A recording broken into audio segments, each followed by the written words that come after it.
footsteps of sightseers, nor even the loud hoarse bell which gives the signal for closing, were sufficient to arouse him.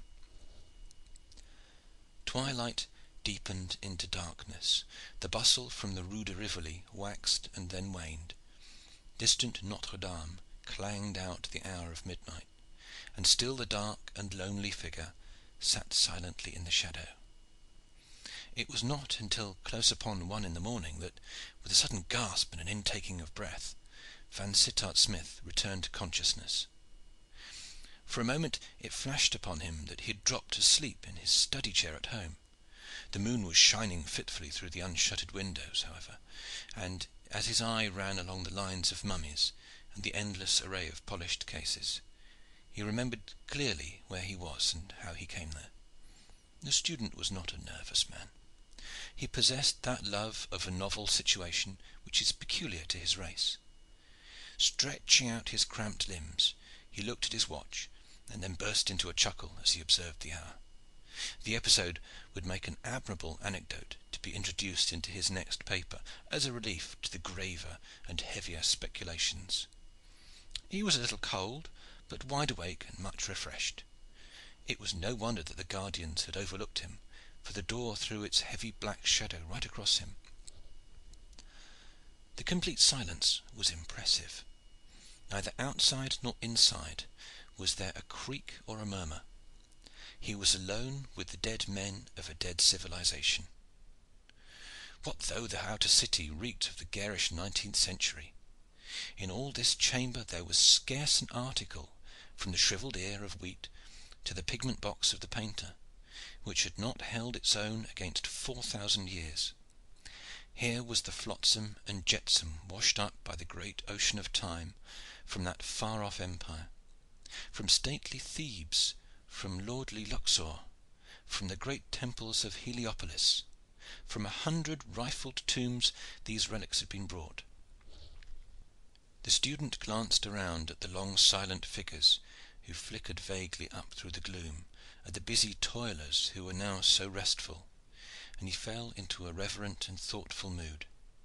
An unwonted sense of his own youth and insignificance came over him.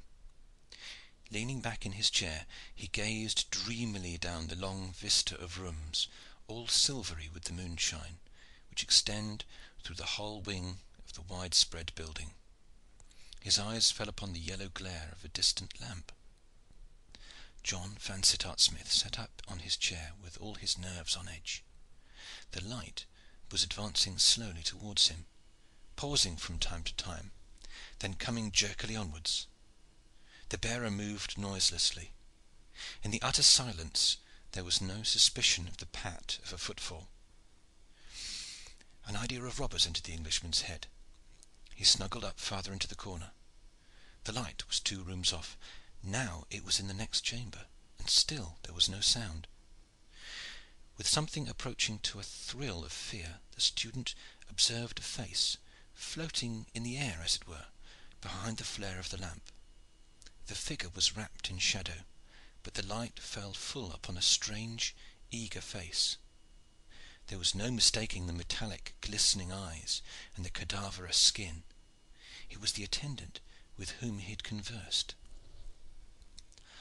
Van Sittart Smith's first impulse was to come forward and address him. A few words of explanation would settle the matter clear, and lead doubtless to his being conducted to some side door, from which he might make his way back to his hotel. As the man entered the chamber, however, there was something so stealthy in his movements and so furtive in his expression that the Englishman altered his intention. This was clearly no ordinary official walking the rounds. The fellow wore felt-soled slippers, stepped with a rising chest, and glanced quickly from left to right, while his hurried, gasping breathing thrilled the flame from his lamp. Van Sittart Smith crouched silently back into the corner and watched him keenly, convinced that his errand was one of secret and probably sinister import. There was no hesitation in the other's movements.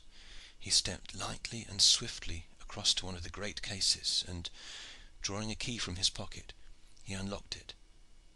From the upper shelf he pulled down a mummy, which he bore away with him, and they laid it with much care and solicitude upon the ground. By it he placed his lamp, and then, squatting down beside it in Eastern fashion, he began with long quivering fingers to undo the cerecloths and bandages which girt it round.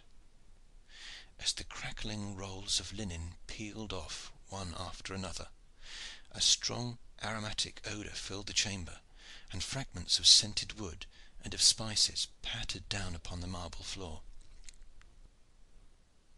It was clear to John Vansittart Smith that this mummy had never been unswathed before. The operation interested him keenly. He thrilled all over with curiosity, and his bird-like head protruded further and further from behind the door. When, however, the last roll had been removed from the 4,000-year-old head, it was all that he could do to stifle an outcry of amazement. First, a cascade of long, black, glossy tresses poured over the workman's hands and arms. A second turn of the bandage revealed a low white forehead with a pair of delicately arched eyebrows. A third uncovered a pair of bright, deeply fringed eyes, and a straight, well-cut nose, while a fourth at last showed a sweet, full, sensitive mouth and a beautifully curved chin. The whole face was one of extraordinary loveliness, save for the one blemish that in the centre of the forehead there was a single irregular coffee-coloured splotch. It was a triumph of the embalmer's art. Vansittart Smith's eyes grew larger and larger as he gazed upon it, and he chirruped in his throat with satisfaction. Its effect upon the Egyptologist was as nothing, however, compared with that which it produced upon the strange attendant. He threw his hands up into the air, burst into a harsh clatter of words, and then, hurling himself down upon the ground beside the mummy, he threw his arms around her and kissed her repeatedly upon the lips and brow. "Ma petite," he groaned in French, "ma pauvre petite." His voice broke with emotion, and his innumerable wrinkles quivered and writhed, but the student observed in the lamplight that his shining eyes were still dry and tearless as two beads of steel. For some minutes he lay with a twitching face, crooning and moaning over the beautiful head. Then he broke into a sudden smile, and said some words in an unknown tongue, and sprang to his feet with the vigorous air of one who has braced himself for an effort. In the centre of the room there was a large circular case, which contained, as the student had frequently remarked, a magnificent collection of early Egyptian rings and precious stones.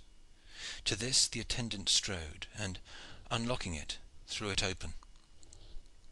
On the ledge at the side he placed his lamp, and beside it a small earthenware jar which he had drawn from his pocket. He then took a handful of rings from the case, and with a most serious and anxious face he proceeded to smear each in turn with some liquid substance from the earthen pot, holding them to the light as he did so. He was clearly disappointed with the first lot, for he threw them petulantly back into the case and drew out some more. One of these was a massive ring with a large crystal set in it. He seized and eagerly tested with the contents of the jar. Instantly he uttered a cry of joy and threw out his arms in a wild gesture which upset the pot and set the liquid streaming across the floor to the very feet of the Englishman.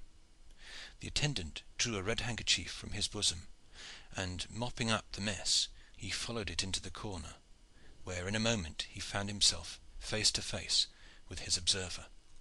"Excuse me," said John Vansittart Smith, with all imaginable politeness. "I have been unfortunate enough to fall asleep behind the door." "And you have been watching me?" the other asked in English, with the most venomous look on his corpse-like face. The student was a man of veracity.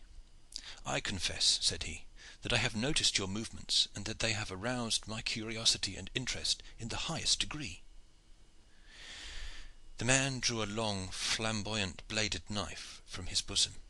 "You have had a very narrow escape," he said. "Had I seen you 10 minutes ago I should have driven this through your heart. As it is, if you touch me or interfere with me in any way, you are a dead man." "I have no wish to interfere with you. the student answered. "My presence here is entirely accidental.